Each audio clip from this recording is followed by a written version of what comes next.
ਜੇ ਅਗਰ illegal society ਵੀ ਤੁਸੀਂ ਆਪਣਾ ਪਲਾਟ ਲੈ ਲਿਆ ਤੇ ਜਨਾਬ ਨਾ ਉਹ ਤੁਹਾਡਾ ਵਿਕਣਾ ਵਾ, ਨਾ ਤੁਸੀਂ ਉੱਥੇ ਪਲਾਟ ਬਣਾ ਸਕਦੇ, ਨਾ ਉਹ ਘਰ ਬਣਾ ਸਕਦੇ, ਕੁਝ ਵੀ ਨਹੀਂ ਹੋਣਾ। ਕਿਹੜੀਆਂ ਸੁਸਾਇਟੀਆਂ ਇਲੀਗਲ ਵਾ, ਮਤਲਬ ਗੈਰ ਕਾਨੂੰਨੀਆਂ, ਜਿਹੜੀਆਂ ਜਨਾਬ ਐਫਡੀਏ ਤੋਂ ਅਪਰੂਵਡ ਹੋਣੀ ਹੀ ਨਹੀਂ ਕੁਝ। अस्सलाम वालेकुम, मैं मुअज़्ज़म जट और ਅੱਜ ਮੈਂ ਤੁਹਾਨੂੰ ਦੱਸਾਂਗਾ ਕਿ ਫੈਸਲਾਬਾਦ ਦੇ ਵਿੱਚ ਕਿੰਨੀਆਂ ਸੁਸਾਇਟੀਆਂ ਜਿਹੜੀਆਂ ਕਿ ਇਲੀਗਲ ਵਾ, ਕਿੰਨੀਆਂ ਸੁਸਾਇਟੀਆਂ ਜਿਹੜੀਆਂ ਕਿ ਐਫਡੀਏ ਤੋਂ ਅਪਰੂਵਡ ਵਾ ਔਰ ਕਿੰਨੀਆਂ ਸੁਸਾਇਟੀਆਂ ਜਿਹੜੀਆਂ ਕਿ ਹਾਲੇ ਪ੍ਰੋਸੈਸ ਦੇ ਵਿੱਚ ਲੱਗੀਆਂ ਹੋਈਆਂ ਵਾ। ਜਨਾਬ ਫੈਸਲਾਬਾਦ ਦੇ ਵਿੱਚ ਤੁਹਾਨੂੰ ਪਤਾ ਕਿ ਹਰ ਸੁਸਾਇਟੀ ਲੋਕਾਂ ਨਾਲ ਫਰਾਡ ਕਰ ਰਹੀ, ਬਹੁਤ ਜ਼ਿਆਦਾ ਸੁਸਾਇਟੀਆਂ ਜਿਹੜੀਆਂ ਕਿ ਲੋਕਾਂ ਨਾਲ ਕਰੋੜਾਂ ਰੁਪਏ ਦਾ ਫਰਾਡ ਕਰਕੇ ਕੋਈ ਨਸ ਗਏ ਨੇ, ਕਿਸੇ ਦਾ ਪਤਾ ਹੀ ਨਹੀਂ ਕਿਤੇ ਆ, ਕਿਸੇ ਨੂੰ ਧੋਖਾ ਦਿੱਤਾ ਜਾ ਰਿਹਾ ਕਿ ਤੁਹਾਨੂੰ ਫਲਾਂ ਸੁਸਾਇਟੀ 'ਚ ਪਲਾਟ ਲੈ ਦਿੰਦੇ ਆ, ਤੁਸੀਂ ਆ ਫਾਈਲ ਰੱਖ ਲਓ, ਤੁਸੀਂ ਆਹ ਕਰ ਲਓ, ਤੇ ਜਨਾਬ ਤੁਹਾਡੇ ਨਾਲ ਫਰਾਡ ਹੁੰਦਾ ਵਾ। ਤੇ ਅੱਜ ਮੈਂ ਜਨਾਬ ਸ਼ੁਰੂ ਕਰਨ ਲੱਗਾ ਵਾਂ, ਤੁਹਾਨੂੰ ਦੱਸਣ ਲੱਗਾ ਵਾਂ ਕਿ ਫੈਸਲਾਬਾਦ ਦੇ ਵਿੱਚ ਕਿਹੜੀ ਸੁਸਾਇਟੀ ਤੁਸੀਂ ਪੈਸਾ ਲਾ ਸਕਦੇ ਜੇ, ਕਿਹੜੀ ਸੁਸਾਇਟੀ ਤੁਸੀਂ ਪੈਸਾ ਨਹੀਂ ਲਾ ਸਕਦੇ। ਤੇ ਜਨਾਬ ਅੱਜ ਗੱਲ ਕਰਦੇ ਆ ਅਗਰ ਫੈਸਲਾਬਾਦ ਦੇ ਵਿੱਚ ਕਿੰਨੀਆਂ ਸੁਸਾਇਟੀਆਂ ਜਿਹੜੀਆਂ ਐਫਡੀਏ ਤੋਂ ਅਪਰੂਵਡ ਵਾ। ਸਭ ਤੋਂ ਪਹਿਲੇ ਜਨਾਬ ਐਫਡੀਏ ਅਪਰੂਵਡ ਦੀ ਗੱਲ ਕਰੀਏ ਤੇ 187 ਸੁਸਾਇਟੀਆਂ ਵਾ ਜਿਹੜੀਆਂ ਐਫਡੀਏ ਤੋਂ ਅਪਰੂਵਡ ਵਾ। ਤੇ ਨਾਲ ਜਨਾਬ ਅਗਰ ਅਸੀਂ ਉਹਨਾਂ ਦੀ ਗੱਲ ਕਰਦੇ ਹਾਂ ਕਿਹੜੀਆਂ ਸੁਸਾਇਟੀਆਂ ਇਲੀਗਲ ਵਾ, ਮਤਲਬ ਗੈਰ ਕਾਨੂੰਨੀਆਂ, ਜਿਹੜੀਆਂ ਜਨਾਬ ਐਫਡੀਏ ਤੋਂ ਅਪਰੂਵਡ ਹੋਣੀ ਹੀ ਨਹੀਂ, ਕੁਝ ਵੀ ਹੋ ਜਾਵੇ ਉਹ ਐਫਡੀਏ ਤੋਂ ਅਪਰੂਵਡ ਸੁਸਾਇਟੀ ਨਹੀਂ ਹੋਣੀ। ਤੇ ਉਹਨਾਂ ਦੀ ਜਨਾਬ ਗੱਲ ਕੀਤੀ ਜਾਵੇ ਉਹ ਤੇ ਬਹੁਤ ਜ਼ਿਆਦਾ ਵੱਡੀ ਤਾਦਾਦ ਹੈਗੀ ਹੈ ਜਨਾਬ, ਤੁਸੀਂ ਪਰੇਸ਼ਾਨ ਹੋ ਜਾਓਗੇ। 368 ਸੁਸਾਇਟੀਆਂ ਵਾ ਜਿਹੜੀਆਂ ਕਿ ਇਲੀਗਲ ਗੈਰ ਕਾਨੂੰਨੀ, ਜਿਹੜੀਆਂ ਐਫਡੀਏ ਤੋਂ ਅਪਰੂਵਡ ਹੋਣੀਆਂ ਹੀ ਨਹੀਂ, ਕਿਸੇ ਸੂਰਤ ਐਫਡੀਏ ਤੋਂ ਅਪਰੂਵਡ ਨਹੀਂ ਹੋਣੀਆਂ ਔਰ ਤੁਸੀਂ ਇਹਨਾਂ ਦੇ ਵਿੱਚ ਆਪਣਾ ਪੈਸਾ ਵੀ ਇਨਵੈਸਟਮੈਂਟ ਨਹੀਂ ਕਰਨਾ।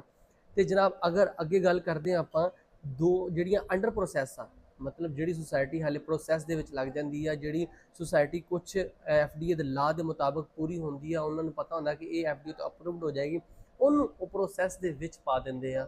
ਤੇ ਪ੍ਰੋਸੈਸ ਦੇ ਵਿੱਚ ਜਦੋਂ ਸੁਸਾਇਟੀਆਂ ਪੈਂਦੀਆਂ ਨਾ ਤੇ ਉਹ ਉਮੀਦ ਹੁੰਦੀ ਹੈ ਕਿ ਤਕਰੀਬਨ 99% ਉਹ ਅਪਰੂਵਡ ਹੋ ਹੀ ਜਾਂਦੀਆਂ, ਉਹ ਇਲੀਗਲ ਨਹੀਂ ਹੁੰਦੀਆਂ। ਤੇ ਉਹਨਾਂ ਦੇ ਵਿੱਚ ਜਨਾਬ ਅਗਰ ਗੱਲ ਕਰਦੇ ਆ 233 ਸੁਸਾਇਟੀਆਂ ਵਾ ਜਿਹੜੀਆਂ ਕਿ ਹਾਲੇ ਪ੍ਰੋਸੈਸ ਦੇ ਵਿੱਚ ਲੱਗੀਆਂ, ਅੰਡਰ ਪ੍ਰੋਸੈਸ ਦੇ ਵਿੱਚ ਆ। ਤੇ ਇਹ ਜਿਹੜੀਆਂ ਸੁਸਾਇਟੀਆਂ ਇਹਨਾਂ ਵਿੱਚ ਵੀ ਤੁਸੀਂ ਪੈਸਾ ਨਹੀਂ ਲਾਣਾ। ਬਕਾਇਦਾ ਐਫਡੀਏ ਦੀ ਵੈਬ ਪੋਰਟਲ ਤੇ ਐਫਡੀਏ ਨੇ ਬਕਾਇਦਾ ਕਿਹਾ ਗਿਆ ਵਾ ਕਿ ਅਗਰ ਤੁਸੀਂ ਪੈਸਾ ਵੀ ਲਾਣਾ ਨਾ ਤੇ ਅੰਡਰ ਪ੍ਰੋਸੈਸ ਸੁਸਾਇਟੀ ਦੇ ਵਿੱਚ ਤੁਸੀਂ ਪੈਸਾ ਨਹੀਂ ਲਾਣਾ। ਪੈਸਾ ਲਾਣਾ ਵਾ ਤੇ ਸਿਰਫ ਐਫਡੀਏ ਅਪਰੂਵਡ ਸੁਸਾਇਟੀ ਦੇ ਵਿੱਚ ਲਾਣਾ ਵਾ, ਉਸ ਤੋਂ ਬਗੈਰ ਤੁਸੀਂ ਪੈਸਾ ਨਹੀਂ ਲਾਣਾ। ਦੇਖੋ ਅਗਰ ਤੁਸੀਂ ਐਫਡੀਏ ਜਿਹੜੀ ਐਫਡੀਏ ਅਪਰੂਵਡ ਸੁਸਾਇਟੀ ਨਹੀਂ ਹੁੰਦੀ ਉਹਦੇ ਵਿੱਚ ਤੁਸੀਂ ਪੈਸਾ ਲਾ ਦਿੱਤਾ, ਤੁਸੀਂ ਤੇ ਜਨਾਬ ਸੋਚਦੇ ਜੇ ਐਫਡੀ ਤੋਂ ਅਪਰੂਵਡ ਹੋਏਗੀ, ਸਾਡਾ ਪੈਸਾ ਜਿਹੜਾ ਲੱਗਾ ਇਨਵੈਸਟਮੈਂਟ ਕੀਤਾ ਸਾਡਾ ਡਬਲ ਟ੍ਰਿਪਲ ਹੁੰਦਾ ਜਾਵੇਗਾ, ਮਤਲਬ ਪਲਾਟ ਦੀ ਕੀਮਤ ਵੱਧਦੀ ਜਾਏਗੀ ਤੇ ਸਾਡੇ ਪੈਸੇ ਵੀ ਵੱਧਦੇ ਜਾਣਗੇ। ਜਨਾਬ ਬਿਲਕੁਲ ਵੀ ਨਹੀਂ ਕੁਝ ਹੁੰਦਾ, ਕਿਉਂਕਿ ਜਿਹੜੀਆਂ ਇਲੀਗਲ ਸੁਸਾਇਟੀਆਂ ਹੁੰਦੀਆਂ ਉਹ ਅਪਰੂਵ ਨਹੀਂ ਹੋਣੀਆਂ। ਉਹਨਾਂ ਦੇ ਵਿੱਚ ਜਿਹੜੇ ਪਲਾਟ ਹੁੰਦੇ ਸਿਰਫ ਪਲਾਟ ਹੀ ਰਹਿੰਦੇ ਆ, ਨਾ ਕਿ ਉੱਥੇ ਤੁਸੀਂ ਆਪਣਾ ਘਰ ਬਣਾ ਸਕਦੇ ਜੇ। ਬਹੁਤ ਜ਼ਿਆਦਾ ਸੁਸਾਇਟੀਆਂ ਜਿਹੜੀਆਂ ਕਿ ਐਫਡੀਏ ਆਏ ਰੋਜ਼ ਸੀਲ ਕਰਦਾ ਵਾ, ਸੀਲ ਕਰਨ ਦਾ ਮਕਸਦ ਉਹਨਾਂ ਦਾ ਇਹ ਹੁੰਦਾ ਵਾ ਲੋਕਾਂ ਨੂੰ ਦੱਸਦੇ ਆ ਕਿ ਜਨਾਬ ਇਹ ਸੁਸਾਇਟੀਆਂ ਇਲੀਗਲ ਆ, ਇਹ ਐਫਡੀਏ ਤੋਂ ਅਪਰੂਵ ਨਹੀਂ ਹੈ ਔਰ ਨਾ ਹੀ ਇਹ ਅਪਰੂਵਡ ਹੋਣੀਆਂ ਵਾ, ਤੁਸੀਂ ਇਹਨਾਂ ਦੇ ਵਿੱਚ ਆਪਣਾ ਪੈਸਾ ਇਨਵੈਸਟਮੈਂਟ ਨਾ ਕਰੋ। ਤੇ ਜਨਾਬ ਅੱਜ ਆਪਾਂ ਸ਼ੁਰੂ ਕਰ ਦਿੱਤਾ ਤੁਹਾਨੂੰ ਦੱਸਣਾ ਕਿਹੜੀਆਂ ਕਿਹੜੀਆਂ ਸੁਸਾਇਟੀਆਂ ਐਫਡੀਏ ਤੋਂ ਅਪਰੂਵਡ, ਕਿਹੜੀਆਂ ਕਿਹੜੀਆਂ ਨਹੀਂ। ਤੇ ਜਨਾਬ ਹਰ ਰੋਜ਼ ਇੱਕ ਵੀਡੀਓ ਅਪਲੋਡ ਕਰਾਂਗੇ ਅਸੀਂ, ਜਿਹਦੇ ਵਿੱਚ ਤੁਹਾਨੂੰ ਦੱਸਾਂਗੇ ਜਨਾਬ ਆਹ ਵਾਲੀ ਸੁਸਾਇਟੀ ਐਫਡੀਏ ਤੋਂ ਅਪਰੂਵਡ ਵਾ, ਆਹ ਵਾਲੀ ਸੁਸਾਇਟੀ ਐਫਡੀਏ ਤੋਂ ਅਪਰੂਵਡ ਨਹੀਂ ਹੈ, ਇਹਦੇ ਵਿੱਚ ਪੈਸਾ ਲਾ ਲਓ ਤੇ ਇਹਦੇ ਵਿੱਚ ਪੈਸਾ ਨਾ ਲਾਓ। ਤੇ ਇਹਦੇ ਵਿੱਚ ਜਿਹੜੀਆਂ ਸੁਸਾਇਟੀਆਂ ਹੁੰਦੀਆਂ ਨੇ, ਜਿਹੜੀ ਫੈਸਲਾਬਾਦ ਦੇ ਵਿੱਚ ਅਗਰ ਗੱਲ ਕਰੀਏ ਟੋਟਲ ਸੁਸਾਇਟੀਆਂ ਕਿੰਨੀਆਂ ਹੈਗੀਆਂ ਵਾ, ਜਿਹੜੀਆਂ ਕਿ ਮੁਖਤਲਿਫ ਰੋਡਾਂ ਤੇ, ਕੁਝ ਸਤਿਆਨਾ ਰੋਡ, ਜੜਾਂਵਾਲਾ ਰੋਡ, ਕਿਨਾਲ ਰੋਡ, ਸਮੁੰਦਰੀ ਰੋਡ, ਸ਼ੇਖੂਪੁਰਾ ਰੋਡ, ਬਹੁਤ ਜ਼ਿਆਦਾ ਰੋਡਾਂ ਤੇ ਮੁਖਤਲਿਫ ਸੁਸਾਇਟੀਆਂ ਜਿਹੜੀਆਂ ਕਿ ਕੱਟੀਆਂ ਜਾਂਦੀਆਂ ਵਾ। ਕੁਝ ਡਿਵੈਲਪਰ ਸਿਰਫ ਲੋਕਾਂ ਨੂੰ ਧੋਖਾ ਦਿੰਦੇ ਆ। ਲੈਂਡ ਜਿਹੜੀ ਜਗ੍ਹਾ ਹੁੰਦੀ ਨਾ, ਅਸਲ ਵੱਡਾ ਮਸਲਾ ਇਹ ਹੁੰਦਾ ਕਿ ਤੁਹਾਡੀ ਜਗ੍ਹਾ ਜਦੋਂ ਓਨਰ ਦੇ ਨਾਮ ਹੋ ਜਾਂਦੀ ਹੈ ਨਾ ਫਿਰ ਉਹ ਸੁਸਾਇਟੀ ਐਫਡੀਏ ਤੋਂ ਅਪਰੂਵਡ ਹੋ ਜਾਂਦੀ ਹੈ। ਅਗਰ ਉਹ ਜਗ੍ਹਾ ਨਾਮ ਨਹੀਂ ਹੈ, ਟੋਕਨ ਤੇ ਇਹਨਾਂ ਨੇ ਲਈ ਹੁੰਦੀ ਆ ਸੁਸਾਇਟੀ ਦੇ ਜਨਾਬ, ਟੋਕਨ ਕਰਕੇ ਤੇ ਅਗਲੇ ਜਿਹੜੇ ਲੋਕਾਂ ਨੂੰ ਵੇਚਣੀ ਸ਼ੁਰੂ ਕਰ ਦਿੰਦੇ ਨਾ ਤੇ ਉਹਨਾਂ ਕੋਲੋਂ ਵੀ ਟੋਕਨ ਲੈ ਕੇ ਹੀ ਵੇਚਦੇ ਵਾ।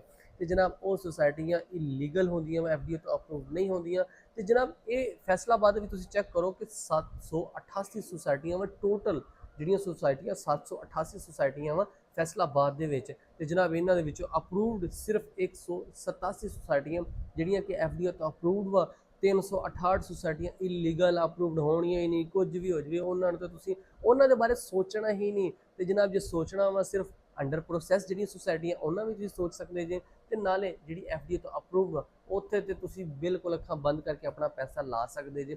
ਪੈਸਾ ਲਾ ਕੇ ਜਨਾਬ ਉੱਥੋਂ ਤੁਸੀਂ ਆਪਣਾ ਘਰ ਵੀ ਬਣਾ ਸਕਦੇ ਜੇ, ਆਪਣਾ ਪਲਾਟ ਤੇ ਤੁਹਾਨੂੰ ਮਿਲ ਹੀ ਜਾਣਾ ਵਾ, ਘਰ ਵੀ ਲੈ ਸਕਦੇ ਜੇ, ਬਣਾ ਵੀ ਸਕਦੇ ਜੇ ਤੇ ਜਨਾਬ ਉਹਨੂੰ ਅੱਗੇ ਤੁਸੀਂ ਵੇਚ ਵੀ ਸਕਦੇ ਜੇ। ਜੇ ਅਗਰ ਇਲੀਗਲ ਸੁਸਾਇਟੀ ਵੀ ਤੁਸੀਂ ਆਪਣਾ ਪਲਾਟ ਲੈ ਲਿਆ ਤੇ ਜਨਾਬ ਨਾ ਉਹ ਤੁਹਾਡਾ ਵਿਕਣਾ ਵਾ, ਨਾ ਤੁਸੀਂ ਉੱਥੇ ਪਲਾਟ ਬਣਾ ਸਕਦੇ, ਨਾ ਉਹ ਘਰ ਬਣਾ ਸਕਦੇ, ਕੁਝ ਵੀ ਨਹੀਂ ਹੋਣਾ। ਉਹ ਜਿੱਥੇ ਪਿਆ ਉੱਥੇ ਪਿਆ ਹੀ ਰਹਿਣਾ ਵਾ। ਸਿਰਫ ਤੁਹਾਡੇ ਨਾਮ ਹੋਣਾ ਕਿ ਜਨਾਬ ਨਾਮ ਦਾ ਹੋਣਾ ਕਿ ਲੋ ਜੀ ਆ ਮੇਰੇ ਕੋਲ ਫਾਈਲ ਪਈ ਹੋਈ ਹੈ ਫਲਾਨ ਸੁਸਾਇਟੀ 'ਚ ਮੇਰੇ ਕੋਲ ਪਲਾਟ ਆ ਇਸ ਨਾਮ ਦਾ ਤੇ ਜਨਾਬ ਮੈਂ ਇਹਦੇ ਵਿੱਚ ਆਪਣਾ ਘਰ ਬਣਾਵਾਂਗਾ। ਤੇ ਇਹਨਾਂ ਫਰਾਡੀਆਂ ਤੋਂ ਤੁਸੀਂ ਜ਼ਰਾ ਬਚ ਕੇ ਰਹਿਣਾ ਵਾ। ਜਦੋਂ ਵੀ ਪੈਸਾ ਲਾਣਾ FDI ਅਪਰੂਵਡ ਸੁਸਾਇਟੀ ਵਿੱਚ ਲਾਣਾ, ਵਰਨਾ ਤੁਸੀਂ ਪੈਸਾ ਨਹੀਂ ਲਾਣਾ।